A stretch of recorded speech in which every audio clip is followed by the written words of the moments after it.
Olá, está no ar Direito em Foco, programa de debates e entrevistas de assuntos jurídicos relevantes. Hoje nós vamos conversar um pouquinho sobre a responsabilidade dos sócios nas dívidas trabalhistas. Um assunto que interessa tanto aos trabalhadores quando ingressam nas ações trabalhistas, para que possam ter certeza do recebimento de seus créditos, se os sócios terão ou não responsabilidade para cumprir as obrigações eventualmente determinadas nas sentenças. Um assunto também relevante para os empresários, para saber até que ponto eles estão com a responsabilidade dessas dívidas que a empresa tem com os seus empregados. E para a gente tratar desse assunto, hoje nós temos a honra da companhia aqui e da inteligência do Dr. Richard Wilson Jamberg, juiz titular da primeira vara do trabalho de Suzano, professor universitário da Unisus e amigo de São Caetano, acabou de dar uma palestra maravilhosa na OAB aqui da cidade sobre esse assunto e outros temas como a sucessão empresarial, como, enfim, as questões relevantes decorrentes da responsabilidade dos sócios e das responsabilidades de empresas de grupo econômico ou da própria sucessão empresarial. Então, como amigo da cidade, fizemos o convite, ele generosamente atendeu a esse nosso convite e nós só podemos agradecer pela sua presença. Muito obrigado, seja bem-vindo ao nosso programa Direito em Foco, doutor. Boa noite a todos, eu que agradeço o convite, doutor Ariovaldo, e me coloco à disposição, sempre que tiver algum tema de interesse para debater, me coloco à disposição para estarmos aqui dialogando. Muito obrigado. Esse o senhor como juiz do trabalho, e eu assisti a sua palestra, tive a honra de comparecer na OAB e assistir a sua palestra, fiquei impressionado com a clareza com que o senhor expõe esses temas, que são temas muitas vezes difíceis, não para os estudantes, não para as pessoas ligadas ao direito, mas algumas pessoas fora, principalmente os empresários e os trabalhadores, têm alguma dificuldade no entendimento. E a primeira pergunta que eu faço ao senhor é a seguinte: as empresas são constituídas, têm lá seus contratos sociais, e uma das primeiras ideias que o empresário tem é: eu constituo uma empresa, se a empresa tiver dívida, eu não respondo com o meu patrimônio. Como é que isso funciona na Justiça do Trabalho, doutor Richard? Olha, a rigor, essa ideia de eu constituir uma empresa, eu não vou responder por isso, isso é algo que vem bem lá do berço do direito romano, essa ideia de que, por isso existe, quando a gente fala pessoa jurídica, a personalidade jurídica dessa pessoa jurídica, que ela é um ser abstrato, ela é uma ficção jurídica, a pessoa jurídica. E a finalidade dela é resguardar exatamente essa questão dos sócios, né? Então, em regra, o entendimento é de que, constituída uma empresa, o sócio fez a integralização do capital, que é a participação dele, vamos dizer, entregou o dinheiro do qual ele vai participar naquela empresa, ele não vai responder mais por dívidas. As dívidas da empresa ficarão limitadas ao capital da empresa. Agora, não raro, infelizmente isso ocorre bastante, essa blindagem que essa personalidade jurídica traz para a empresa acaba virando uma fonte de fraude, de abuso. Então tem muitos maus empregadores, que a gente sempre fala, né? O empregador. E na Justiça do Trabalho são todos tratados de forma igual, né? Eu sempre falo assim, a gente tem um bom empregador e tem um mau empregador, né? E tem muitos maus empregadores que acabam cometendo fraudes e se escondem, usam essa blindagem da personalidade jurídica para não arcar com as suas responsabilidades, seus compromissos. E aí acaba indo na esfera do sócio, né, do patrimônio do sócio. Quando nós divulgamos o tema desse programa, doutor Richard, vários empresários aqui da cidade entraram em contato conosco pelas redes sociais, alguns nos telefonaram, e eu vou tentar traduzir assim um sentimento que eu pude perceber na grande maioria. Dizendo o seguinte: olha, eu constituí a empresa de forma legal, eu não usei de nenhuma fraude, Mas eu tive lá um problema com um funcionário, havia uma discussão se eram devidas às horas extras ou uma insalubridade que foi somente detectada depois de uma perícia, enfim. Eu não fraudei, eu tenho que pagar porque fui condenado, etc. e tal. Não escondi patrimônio, o patrimônio da empresa está aí. E mesmo assim eu fui, como sócio, atingido porque não tinha o dinheiro naquele primeiro momento do início da execução. Eu não sou um fraudador. Por que eu estou sendo atingido? Essa pergunta, minha pergunta, que o espírito da pergunta foi recorrente. Essa pergunta é bastante pertinente. Imagino que todos os empregadores tenham esse tipo de questionamento mesmo, né? Por conta de alguns maus empregadores, algumas consequências um pouco mais drásticas, vamos dizer assim, acabam se tornando generalizadas, né?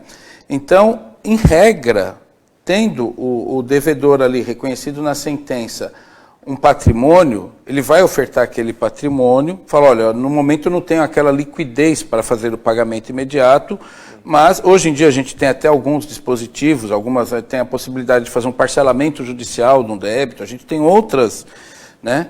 A autocomposição, a audiência de conciliação, acordo, os tribunais em geral, não só a Justiça do Trabalho, mas todos os órgãos do Judiciário estão investindo muito nessa questão do acordo para tentar solucionar de uma forma um pouco mais suave, digamos assim, um pouco mais branda, né?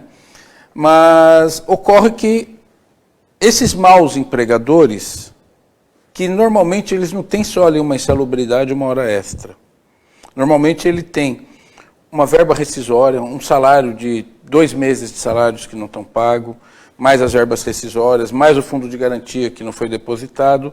Muitas vezes ele não vai para a audiência, dá uma revelia e tudo mais, e aí, na hora da execução, a Justiça do Trabalho ela sempre teve esse lado, assim, até pela questão social, pelo crédito, a natureza alimentar do crédito trabalhista, ela tem um pouco mais, assim, uma execução um pouco mais agressiva e acaba invadindo o patrimônio. E, às vezes, nessa generalização, às vezes um bom empregador acaba sendo penalizado. Mas existem dispositivos aí até para corrigir isso. Atualmente a gente tem alguns mecanismos que dá. Porque, em regra, se o empregador ele tem um patrimônio para responder, ainda que esse patrimônio não tenha aquela liquidez imediata, porque assim, a gente tem uma ordem de bens de preferência para uma penhora. O primeiro item da lista é, lógico, o dinheiro, o que tem liquidez imediata. Mas não havendo um patrimônio que não tem essa liquidez imediata, por exemplo, um imóvel, um automóvel, isso pode ser usado para garantir a execução e para ir a leilão, para ser vendido, alienado, para com o produto dessa venda pagar aquela dívida. Então não precisaria invadir necessariamente o patrimônio do sócio. Agora, o que acaba ocorrendo também nesses casos, que eu faço questão de pontuar, não são a regra, acabam sendo até, de um certo modo, exceção, mas, como tudo no Brasil, a exceção acaba se tornando a regra. Esse é um grande problema que nós temos no direito brasileiro, né? E você vê empresas que, por exemplo, eu tenho um patrimônio, tal, meu patrimônio é isso aqui, a máquina que eu acabei de trocar 10 anos atrás, que não vale nada, é sucata, e com isso ele quer ganhar tempo na execução, quer segurar essa execução, e com isso os sócios já sabem que enquanto eles estão ganhando aquele tempo, ele consegue ir e dilapidar o patrimônio. Então, por isso que em muitos casos, mesmo tendo um patrimônio, a Justiça do Trabalho já vai para cima do patrimônio dos sócios, né? Vamos dizer, a reclamação que os empresários fazem é a seguinte, né? No artigo 835, lá tem a ordem de preferência. Tem lá, o primeiro é dinheiro, aí vem lá títulos, imóveis, automóveis e tal, tem lá 10, 12, 13 itens. Só que aí o empresário, né, a empresa apresenta lá, eu tenho aqui um automóvel, etc. O credor nega, diz, não quero porque não seguiu a ordem do 835. Resultado, acaba sendo ou a empresa apresenta dinheiro ou aquela lista passa a ser uma letra morta. Muitos entendem dessa modo. E a reclamação também que se faz é o seguinte, por exemplo, no Código Tributário, que se diz que o patrimônio não se confunde, não é, da empresa com os sócios, mas, lá no artigo 134, 135 do Código Tributário, e que somente avançará se houver infração à lei ou aos estatutos. Então, muitas vezes diz assim, é um caminho único, não tem, essas variantes não vão existir nunca. Vai ser, ou tem o dinheiro, ou vai para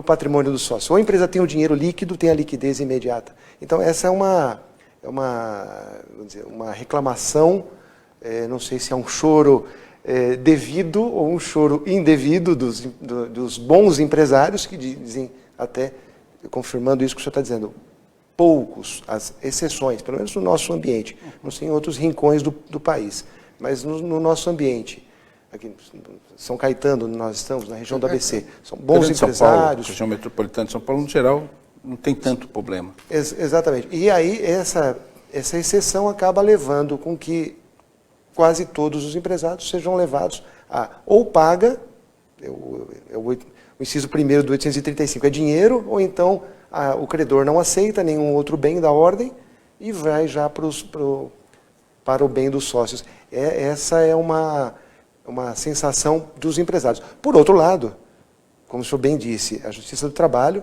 também tem uma proteção, é uma justiça que visa a proteção. E muitas vezes esse é o caminho para que a proteção chegue mais rápida. E não só chegue mais rápido, mas para que chegue efetivamente. Porque na execução a gente luta contra o tempo. Essa questão da dilapidação do patrimônio, ela pode tornar uma execução totalmente ineficaz. E aí não é nem a questão do tempo em si, mas a própria eficácia daquela decisão de você conseguir fazer cumprir. E como bem salientado aqui, né, essa questão da desconsideração da personalidade jurídica, esse é um instituto que a gente acaba tratando aqui, ela começou no Código Tributário. Lá em 1966, o Código Tributário fez a previsão de que, havendo violação, fraude, poderia sim partir para o bem dos sócios. Nos anos 90, isso ganhou mais corpo e começou a ser aplicado ao direito do trabalho. Até então isso era muito pouco utilizado. No processo do trabalho passou a ser utilizado mais a partir do ano 90, quando surgiu o Código do Consumidor. E o Código do Consumidor trouxe lá no artigo 28 uma disposição nesse sentido, que quando houver a utilização da personalidade jurídica para criar uma fraude, para não cumprir aquela obrigação, é possível seguir. E aí veio o Código Civil, no ano de 2002, um novo Código Civil, e também tem uma previsão lá no artigo 50 de que, havendo fraude, né, violação à lei, poderia. Então aí acaba existindo duas teorias dessa questão da desconsideração da personalidade jurídica. Tem a teoria maior e a teoria menor. A teoria maior exige uma comprovação de um dolo, de que houve uma fraude efetiva ali, um abuso do uso da personalidade jurídica para fraudar, para não fazer o pagamento. E tem a teoria menor, que essa teoria menor ela já basta que tenha havido o não pagamento, o descumprimento da obrigação, até porque quando a gente está falando numa obrigação trabalhista, se houve, ainda que seja uma hora extra, uma insalubridade, houve uma violação à lei, reconhecida aquele direito, então está se reconhecendo, foi declarado que houve uma violação à lei, e com essa violação à lei autorizaria o imediato prosseguimento. Só que aí a gente tem sempre aquele freio que seria, primeiro, essa questão de partir para o sócio, ele é secundário. O primeiro momento tem que se exaurir, vamos dizer assim, os bens da empresa. Perfeito.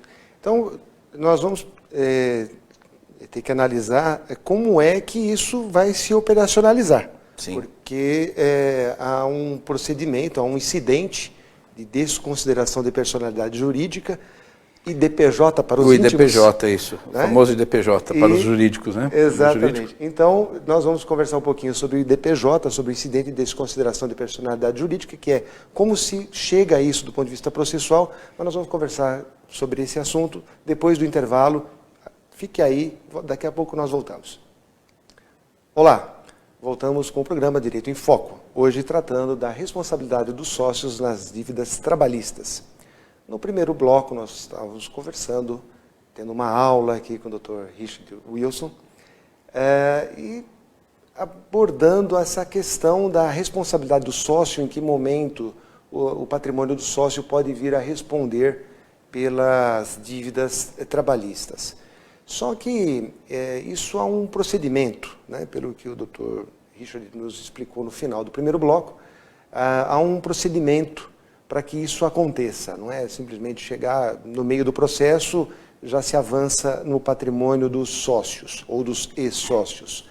Então, Dr. Richard, como é que isso acontece? É de uma forma abrupta? Qual é o procedimento?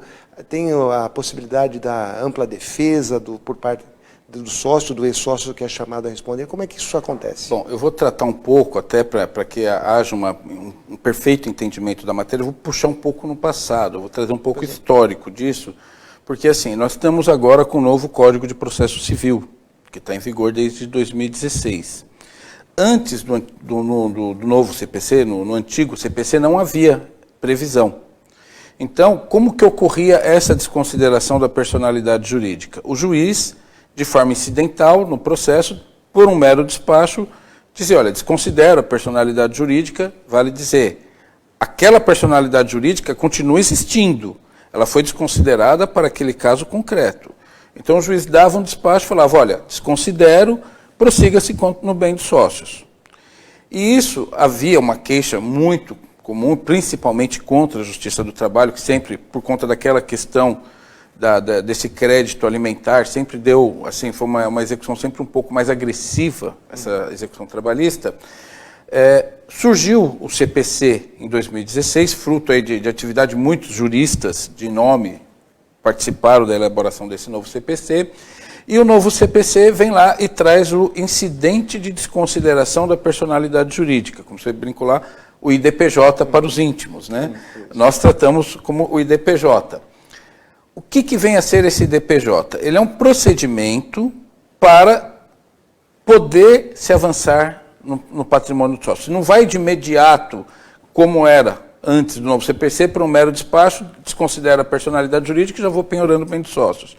Agora, pelo novo CPC, vem lá, não conseguiu a execução contra o devedor principal, o credor vai requerer ao juiz a desconsideração da personalidade jurídica, vai indicar quem são os sócios que devem responder, e aí o juiz vai mandar integrar esses sócios como parte no processo. Os sócios serão intimados, eles têm um prazo para apresentar a defesa, e depois dessa defesa, o juiz vai dar uma sentença, dizendo, olha, o incidente é procedente, ou seja, prossegue-se a execução contra os sócios. Ou o incidente é improcedente, por algum motivo, foi acolhida a defesa do sócio, não vai prosseguir, pelo menos de imediato, contra os sócios. Essa seria a ideia do IDPJS. E dessa decisão cabe recurso. E diz lá a lei ainda, independente de garantia, independente de uma penhora e tudo mais. Num primeiro momento, a Justiça do Trabalho chegou e falou, olha, isso não se aplica. O CPC tem uma aplicação supletiva ao processo do trabalho e isso não harmoniza com os princípios do processo do trabalho, não se aplica. Mesmo o TST tendo editando um ato normativo, uma instrução normativa, 39, dizendo, olha, se aplica. A maioria dos juízes de trabalho dizia, não se aplica. Em 2017 veio a reforma trabalhista.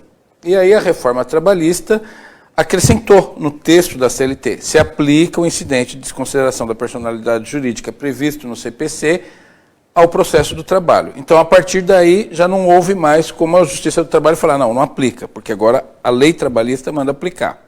Perfeito, doutor, mas o que aconteceu na prática, assim, quando começaram as divulgações sobre a reforma trabalhista, muitos viram lá, bom, agora vai ser obrigatório, né, o incidente de desconsideração de personalidade jurídica no processo do trabalho, não só aquele que era do 183 do Código de Processo Civil, de aplicação duvidosa na Justiça do Trabalho, não obstante a determinação do Tribunal Superior do Trabalho. Pois bem, mas na prática o que acontecia? Antes havia uma solicitação por parte do credor, o juiz determinava a desconsideração, declarava, né, a desconsideração, e já partia para um ato de apreensão. Por exemplo, um bloqueio. Vamos falar do Bacen Jude, só para título de exemplo. Penhora na conta. Penhora na conta. Vai lá e bloqueia imediatamente sem um prévio aviso ao sócio de que haverá esse bloqueio. Pois bem, isso acontecia, o sócio se apresentava ao juiz dizendo, olha, não é nada disso, eu saí da empresa antes, enfim, dava lá as suas razões, e o juiz analisava e dava lá sua decisão. Tudo isso com a conta penhorada. Com a conta penhorada. Mas aí, com a reforma, né, veio no 855A, dizendo de que há um incidente. Aí muitos empresários falam, bom, estaremos mais tranquilos. Só que tem a tal da tutela de urgência, Dr. Richard. Pois é. Que na prática, pelo menos essa é a reclamação dos empresários, que na prática continua a mesma coisa. Por quê? Inicia o IDPJ, com possibilidade de ampla defesa, só que a conta também está bloqueada. Na prática ficou a mesma coisa. O que o senhor acha dessa reclamação? Na verdade é assim, existe, e isso muito bem colocado, o próprio 855A, parágrafo 2º, fala o seguinte, olha, o incidente, ele suspende o curso do processo, mas não impede as tutelas de urgência. E essas tutelas de urgência estão lá no artigo 300 do CPC, 300, 301, e dentre elas tem uma que se chama o arresto. Né? O que é o arresto? Eu brinco até, eu falo, o arresto é uma penhora provisória. Na verdade, essa tutela é uma tutela cautelar que visa garantir o resultado prático do processo. Porque se de um lado o empresário tem a queixa justa, vamos pontuar, justa, olha, para mim defender eu vou ter que depositar, eu vou ter que pagar, como que, né, eu não posso exercer minha defesa. De outro lado, a gente tem uma situação de um trabalhador que, se de repente não tiver essa tutela, ele não vai receber. Porque até se julgar o incidente, o sócio vai se desfazer do bem, não vai deixar dinheiro na conta e depois não vai pagar também. Então, essa dicotomia, vamos dizer assim, que a gente acaba enfrentando no dia a dia. E aí acaba prevalecendo aquele caráter social, o caráter alimentar da verba trabalhista, acaba, vamos dizer, prevalecendo e os juízes acabam concedendo. Essa tutela de urgência, essa tutela cautelar, que é uma tutela cautelar de urgência, tem que ser, ela vai ser deferida quando demonstrado risco ao resultado útil do processo, né, e que tenha sido requerida para tanto. Então, se for vamos dizer, uma pessoa que é notoriamente conhecida, uma pessoa que tem uma grande capacidade econômica, dificilmente o juiz vai dar até essa tutela de urgência, que ele vai falar, não há necessidade, porque a pessoa é uma pessoa idônea, conhecida, de reputação, então, a rigor, não se justifica essa tutela de urgência, essa cautelar, esse arresto, essa penhora provisória.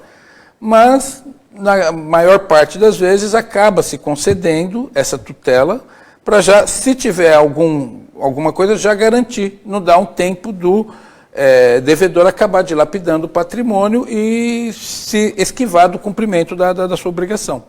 Certo. Então, porque essa reclamação, né, de que com o acréscimo, né, do incidente de desconsideração da personalidade jurídica, isso não melhorou a situação dos sócios. Porque antes o juiz despachava e já determinava a penhora penhora de imediato. E agora, há um procedimento, há um empresário aqui da cidade, da associação comercial, né, disse assim, houve um envelopamento daquilo que já acontecia. Não é? De uma forma disfarçada, mudada. Nada mudou. Nada mudou. A conta está bloqueada. Mas para o procedimento, né, o senhor como juiz titular atuante numa comarca importante aqui da 2ª região, o senhor viu, nessa sua impressão pessoal, o senhor viu um progresso nesse novo procedimento a nível de possibilidade de defesa, possibilidade de... Eu acho que foi um avanço, apesar de todos dizerem o contrário, porque permite exatamente ao sócio fazer essa defesa. Então o sócio, a gente estava comentando no bloco anterior, que tem um mecanismo para ele se defender e falar, olha, eu tenho um patrimônio.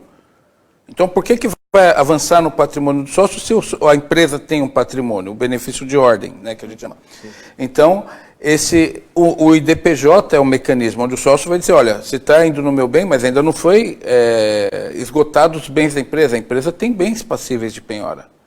Né?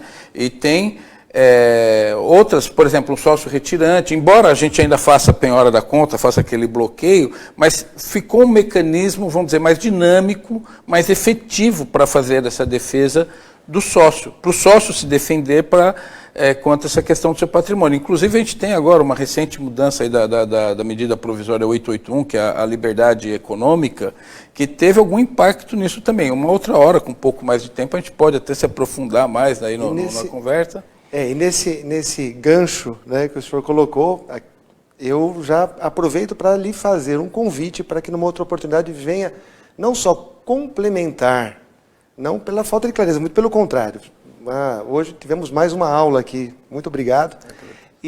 Mas para outros assuntos também, como a questão da sucessão empresarial, como a questão do grupo econômico, que são assuntos que eu tive o prazer, como eu já falei, né, tive o prazer de assistir uma das suas palestras, de forma brilhante, mesmo para um advogado já com alguns anos de estrada, né, o senhor tem uma didática realmente muito boa. E creio que haja interesse, né, da nossa audiência nesses esclarecimentos. Então, lamentavelmente, o programa Direito em Foco está chegando ao fim, com a presença ilustre do Dr. Richard Wilson, Dr. Richard Wilson Jamberg, embora a pronúncia original é Jamberg. Então, com esta presença ilustre, nós encerramos o programa Direito em Foco. Muitíssimo obrigado. Eu que agradeço o convite, me coloco à disposição. Quando tiver algum outro evento, eu venho. Com certeza, nós vamos abusar da sua bondade aí e vamos convocá-lo aqui, né, com todo respeito, para vir abrilhantar o nosso programa. Muitíssimo obrigado e o Direito em Foco volta na próxima semana. Muito obrigado.